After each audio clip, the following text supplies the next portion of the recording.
Welcome to episode 10. Man, it really doesn't seem like we've done 10 episodes of this, but we're here. So I hope everybody's still enjoying it. We'll keep doing it as long as you keep telling us how much you enjoy it. So give us some feedback. Let us know what you want to see. This week we're catching fawns. It's kind of funny. Not very many people do it the way we do it, as far as with butterfly nets. People, you got to remember, if it's hot, we don't do this. We've got to make sure the weather's right. It's got to be early in the morning when it's cool. If we don't catch those fawns to the third trip, if we don't catch them the third trip, we pull back out and we let those animals calm back down. You can't run them to death. It's just not, it's not worth it for the animals. But a lot of times we'll open the gates and let the big mama doe and the bigger fawns run on out of the pen, get out of the pen, so we're not stressing the whole pen too. So if it works on your farm, it's great. It really works on ours. We catch the issues really quick, really fast. We get them treated and they're back up and going. It doesn't spread to other deer and everything. So it works for us.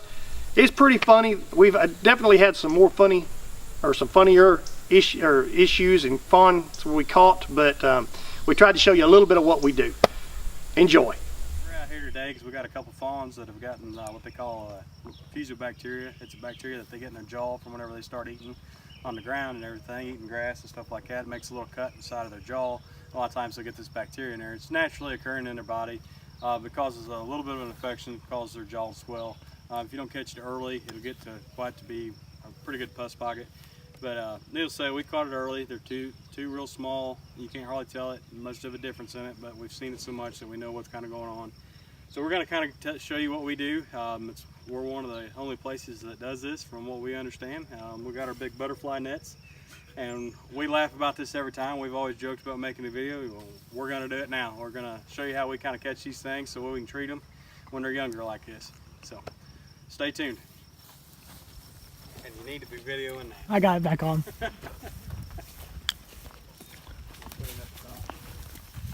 This thing right here in the bush.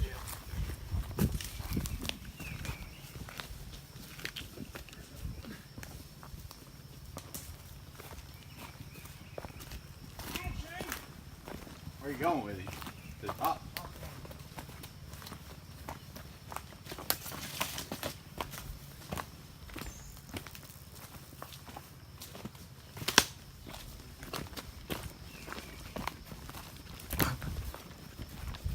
Oh, he's got you.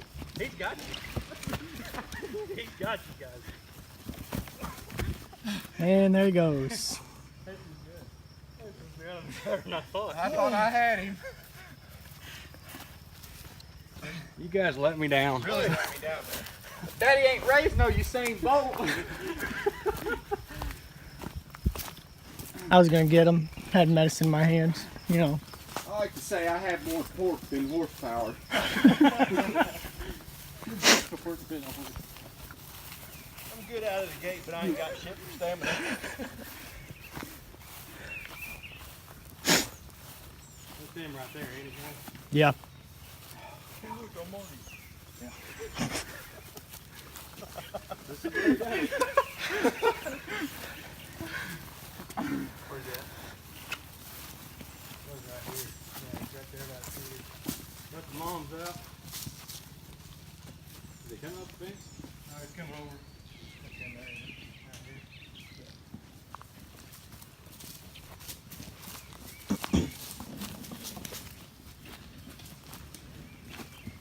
Alright, bottom corner.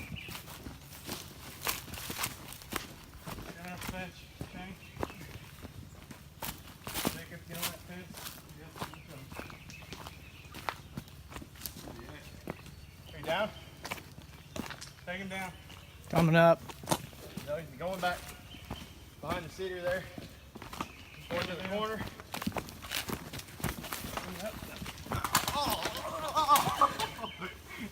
They probably got that on video when we throwing the net at him. Yeah, I had.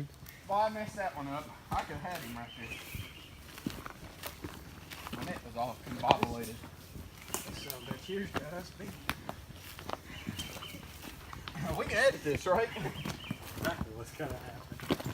We'll get a catch and that'll be it. Marty's gonna have a 45-minute video of us running around like a bunch of idiots. Back down.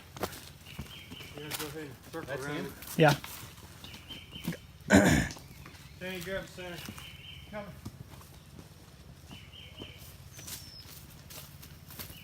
Coming down. Ladies over here getting information. He's in that cedar coming at you, Nick.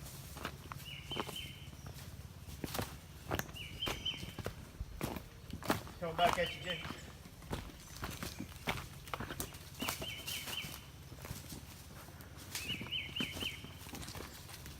Get this guy with one hand. No net. Coming up.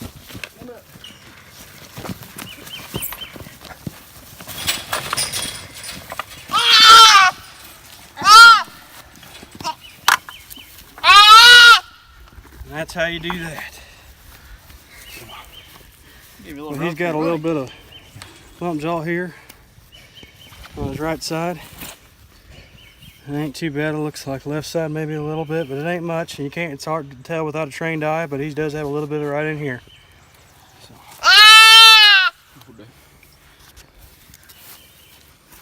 Get in the neck here. Good.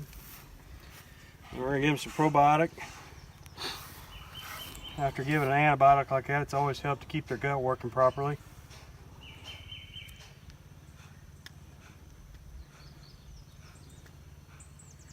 Good. And that's that. We're looking at round 2 here now, guys. We got 2 of them we have to catch today. It's getting hot, but we're gonna make this happen and get it done real quick if we can. So here we go.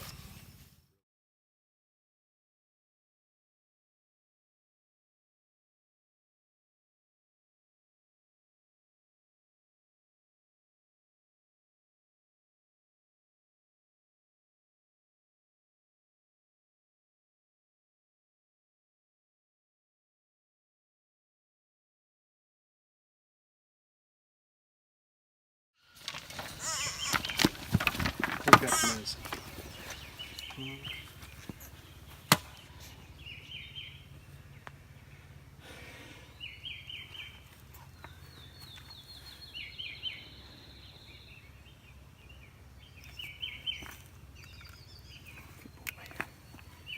This one's the same thing. It ain't very bad at all.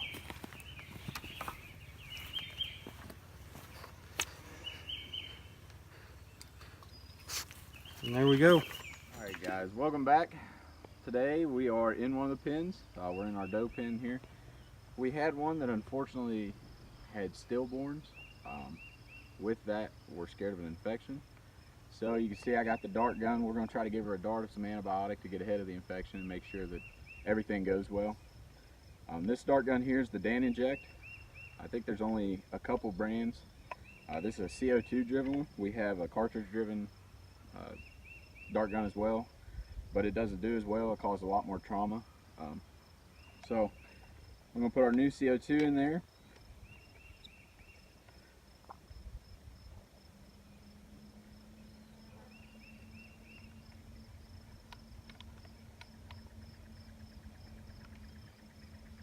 I think it's on there.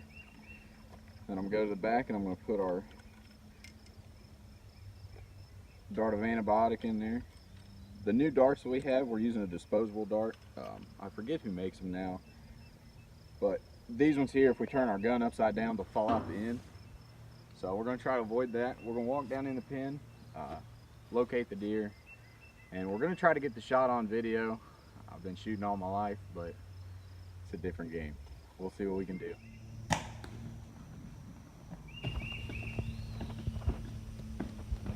Alright guys, so that was, I want to say 7 pounds.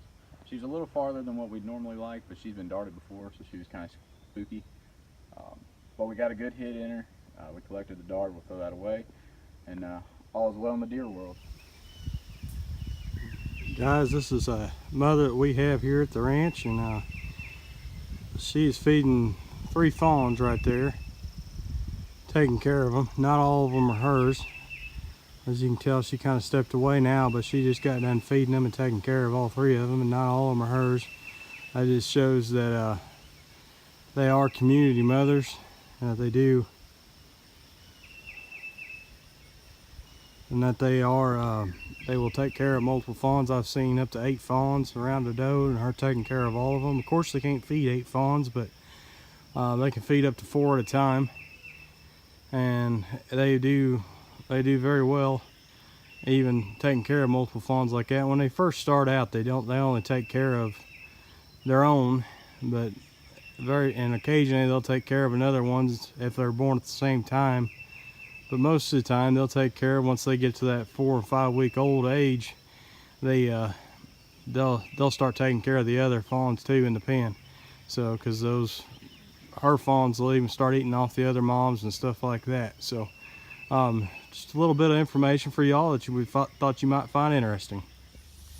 Hey guys, we're here today. We had a buck last night that looked like he broke a kind of a drop tine off.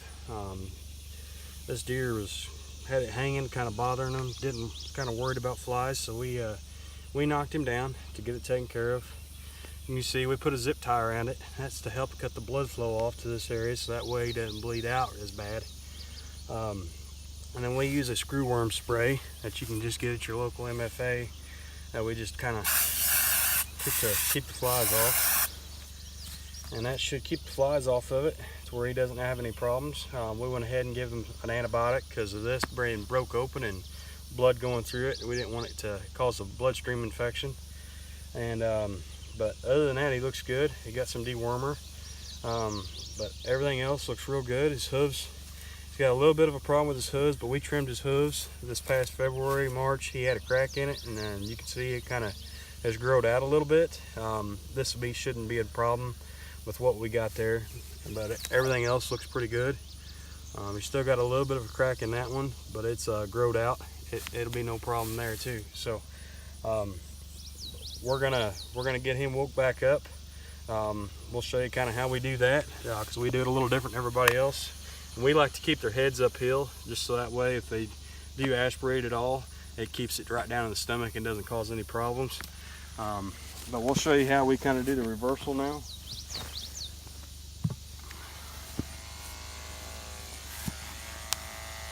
What we do is we'll shave an area like this, just so that way we can make sure we keep it as sanitized as possible. And then we'll take alcohol, keep it sterile, and then we'll just take the needle, and this is a vein that we're going up in. And as you can see, I hit the vein, not a problem. And then I'll slowly put the medicine in, so that way, if you don't do it real slow, it can actually cause them to wake up a little too quick and actually cause them to have some heart problems. So it's something that you got to do fairly slow. As you can tell, I've done about a cc of it now, and it's taken me about 10-15 seconds maybe. So, and we'll just do that real slow like that. And I always pull back just to make sure I got it all in there. And that's good to go. We're going to get cleaned up because this deer's going to wake up fairly quick. Take his mask off.